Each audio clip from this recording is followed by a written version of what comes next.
Tonight on Sports Saturday, Christmas is over, but Santa left some extra sports under the tree. The Tide flies into the Big Easy to get ready for the Buckeyes. I select meeting Nick Saban. Yep, it's exactly like that. We've got a full report. Plus, Bowl Mania gets wild. We've got the old ball coach, Auburn's old ball coach, Brett being Brett, and Coach Beamer getting down. Put that on TV, will you? I didn't like it. I love it. All right, so settle in. We're going to have a devil of a time. We've even got Oscar winners applauding us. It's a great tradition. We're not playing tradition. We're not playing history. Whoop, our bad, Coach. But it is Sports Saturday, and it starts right now.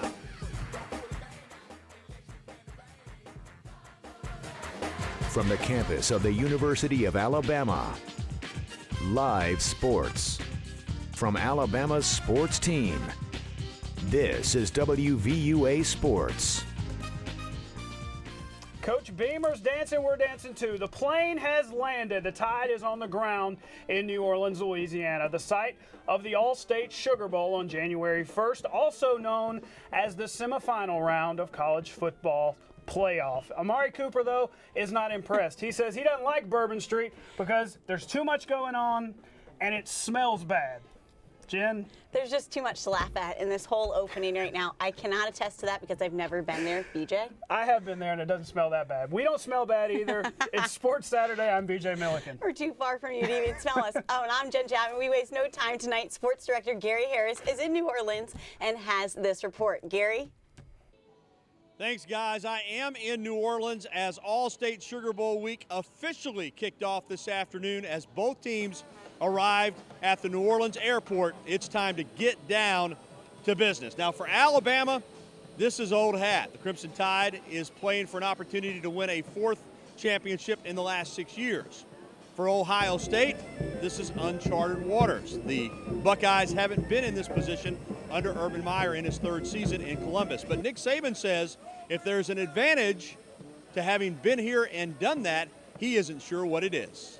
I think that anytime that you can gain experience in situations, you hope that your players will handle it the right way because they've done it before. They understand what it takes. You know, sometimes we've had success in these situations and played very well, and sometimes we haven't played so well. And hopefully our players understand the difference between the two and what has made the difference in how we performed, and that we can stay focused on doing the things that are going to help us play well. Now, one of the major storylines in this Sugar Bowl, of course, the two head coaches, Nick Saban and Urban Meyer. There's history there. Saban and Meyer faced off against each other 3 times when Urban Meyer was the head coach at Florida. 2 of those matchups in very memorable SEC championship games. But it is the players that will decide the outcome of this game, and Alabama's Amari Cooper and Landon Collins are ready to go. I mean, it's an excellent team. They do what they do. But they do well. I mean, they play fast, they play extremely well, and it's a great team overall. So, I mean, we're going to play our game and give it our best shot. It doesn't really feel different, but I guess later on down the road I can maybe sit down and appreciate that we were one of the first teams in the playoffs. Now, there are still practices that are going to be held, of course, here in New Orleans prior to the game, but most of the preparation took place back in Tuscaloosa. And Coach Saban said on Saturday afternoon he's very pleased with the way this team has gone about its business. They're great. I mean, I think the players have done a great job. You know, before the holidays, everybody enjoyed the 3-day break that we had, and, you know, came back with very good energy and enthusiasm, and had, you know, 2 really good practices. Of course, we're going to have week-long coverage of the All-State Sugar Bowl from here in New Orleans, including a live Crimson Tide kickoff on New Year's Eve from 6 o'clock until 7 o'clock p.m. I'll see you again tomorrow night. That's all for now. From New Orleans, I'm Gary Harris. Back to you guys in the studio. Thanks, Gary. The Buckeyes with a bit of a longer flight, touchdown in New Orleans just before the Tide. Even though they have less championship experience, Urban Meyer and his players know exactly what is at stake. You'd have to really check the pulse of a human being if they're not in a great mood to be, you know, headed where we're headed, and that's a Sugar Bowl against a great team. But it's a playoff. You know, that's a unique thing that I've felt much different. We know this. If we do the best we can and win a game, it's not the end. And so It's much different to feel than a normal bowl game. Stay tuned to WVUA all week long for coverage from New Orleans, including Crimson Tide kickoff on Wednesday night. That's New Year's Eve, a special hour-long edition from 6 p.m. until 7 p.m. So we have plenty of Sugar Bowl coverage to get you ready for the game right here on WVUA. That's right, Jen, and plenty more sports Saturday as well, so stay tuned, including highlights from 4 big bowl games. I love bowl games. We got them all when we come back. Plus, an interaction you just have to see. What does Clemson coach Dabo Swinney do when confronted with an Alabama fan? See the video when Sports Saturday returns. Look at her. She's excited. Back on Sports Saturday. Hey, remember Gunnar Kiel?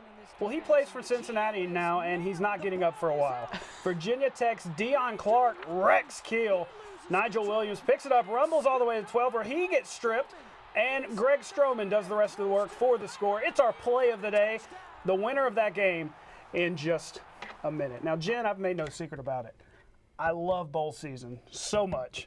So we're showing highlights of all the bowls today. Except one bowl, the Holiday Bowl, because it's in progress right now. But we start with the SEC's first bowl of the season. The first SEC team to play this bowl season, South Carolina, up against the U. Second quarter, Gamecocks down 2 field goals. Dylan Thompson finds his man Pharaoh Cooper over the middle, and Cooper does the rest of the work. A 78-yard score for South Carolina to give them the 7-6 lead. Gamecocks with 17 unanswered points before Gus Edward gets the 3-yard score to pull the Hurricanes within 17-14.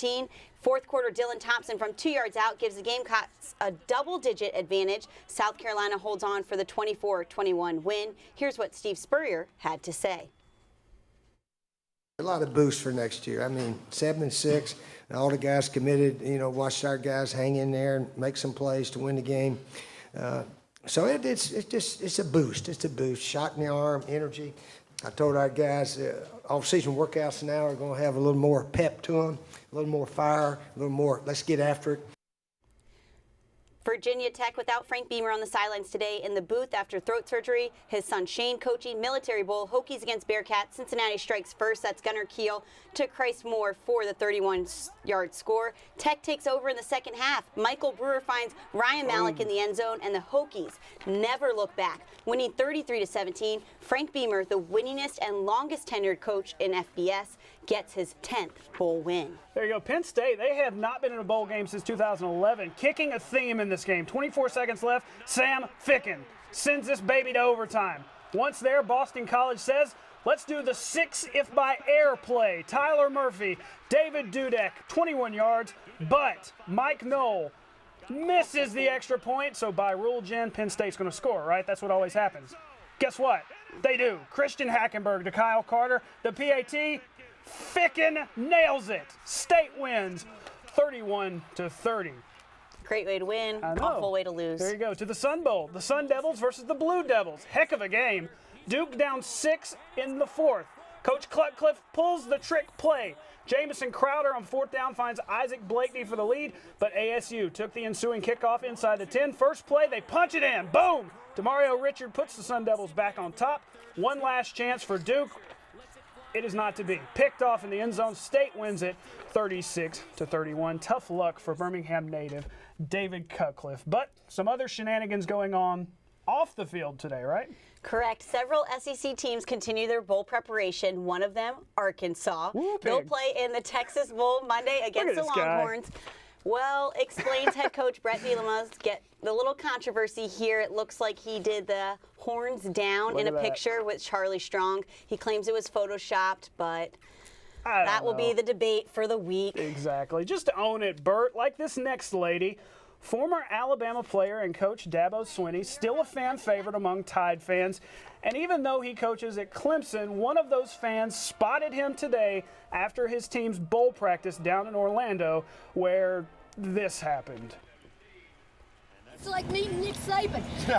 Yes. Come on now. No, you know what, though? I draw the line right no, there. wait, listen, Elizabeth. Next time Wendy comes to Clemson, give me at least a week's notice, okay? I need to know. Well, and I am an Alabama fan. Now, let's get that straight. I love it. I eat it. I breathe it. But he reminds me. Now, I know y'all might look. $7 million. Let's be good. Yeah. He gets on there. He's intense. He doesn't hang out with anybody. I watch him walking back and forth. Is that not true? Dabo, you're the best. You're the best. Now, I cut that up a little bit. That went on longer. So Dabo actually sat there and talked to this lady for probably, I don't know, 3 or 4 minutes. What a good sport. And I love how he's like, I'm not like Nick Saban. Right. You know, that happens. You know who that happens to all the time? Who? Gary Harris. He's like Nick Saban? He's like Nick Saban. People get all flustered when they meet him. Hey, his team, though, is going to face Oklahoma on Monday night in the Russell Athletic Bowl. Still more sports coming your way. Next, we'll preview Alabama's big basketball game tomorrow against UCLA. Why Anthony Grant says he doesn't care about the Bruins tradition. That's coming up after the break. We're back with J-Law. That's Jennifer Lawrence, who's a big Louisville fan. How about that? The Cards had their hands full with top-ranked Kentucky. Down 6, Terry Rozier goes with the steal, gets the lay-in, but Kentucky don't play that. Aaron Harrison finds Tyler Eulis from distance. Rick Pitino, he's not feeling it. Later, it's Trey Lyles on the board. He gets it ahead to Devin Booker, and he finishes. Cats win 58-50. They move to 13-0. You know, Bama has a huge non-conference game tomorrow afternoon at Coleman Coliseum against a team known as UCLA. They've won a little bit. This will be the 5th meeting between the two teams, the Bruins holding a 3-1 advantage over the Tide. Alabama has had a week off since their 60-59 win over App State. Tomorrow will be exactly 1 year since the Tide played the Bruins. UCLA pulling off the 75-67 win. Tide coach Anthony Grant not concerned with the legendary nature of the Bruins program, but focused on what his team can do.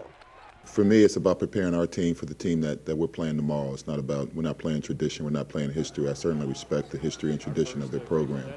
But, you know, this year's team is different than last year's team, which is different from all the other teams they've had. So, you know, for our guys, it's more about preparing for the team we've got to play tomorrow.